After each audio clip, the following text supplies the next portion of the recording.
Представленный рабочей группой концепт стал предметом детального анализа педагогов, а также обсуждения с родителями и учащимися. Главное управление образования считает, что гагаузский язык следует рассматривать как родной по статусу, но малоупотребительный по факту. Такой подход не ставит под сомнение значимость языка, но позволяет более реалистично выстроить образовательную модель, отметила начальник Главного управления образования Гагаузии Наталья Кристева.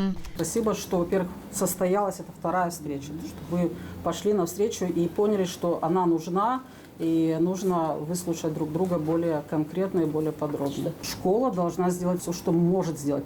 И сегодня как раз тот переломный момент, судьбоносный, исторический момент, когда мы можем что-то изменить, что-то повернуть в другую сторону и попытаться выправить ситуацию. Специалисты отмечают, что концепт опирается на серьезную научную базу и отражает современные образовательные подходы. В его основе язык рассматривается не только как предмет изучения, но как инструмент общения и сохранения культурной идентичности. Доктор филологии, доцент Молдавского государственного университета, старший научный сотрудник Института культурного наследия Евдокия Сарачану отметила, что при разработке концепции необходимо учесть некоторые особенности гагаузского языка. Строй языка другой.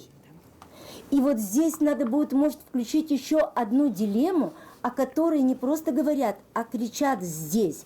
Это то, что гагаузский язык, он родной, но он не используемый в семье, на улице, в школе, дома.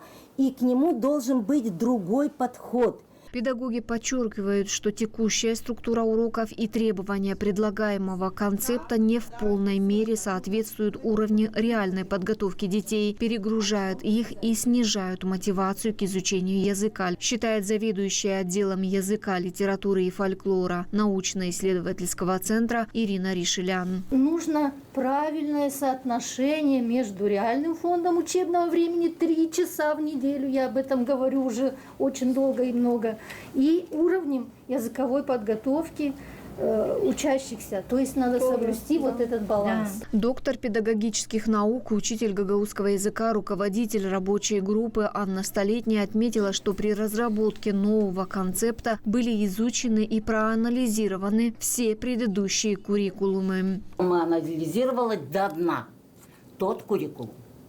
Со всеми выкладками, со всеми работами в фокус-группах.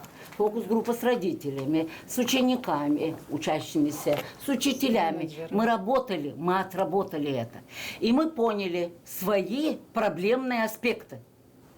И при составлении вот этого куррикулума они обязательно будут учтены. Главный консультант Управления политики общего образования Министерства образования и исследований Республики Молдова Даниэла Тырсына отметила, что все перечисленные в ходе встречи предложения и замечания будут учтены. Мы с рабочей группой и вместе с вами будем еще раз пройтись по матрице и посмотреть, что там включить, да, чтобы потом в куррикулуме, да, это развивать. В завершении встречи начальник Главного управления образования Гагаузии Наталья Кристева отметила, что создаваемая концепция преподавания гагаузского языка должна дать возможность не только изучать гагаузский язык в школе, но и постепенно стать естественной частью жизни нового поколения. Алена Терзи, Сергей Георгиев, Алексей Герчу, ГРТ Новости.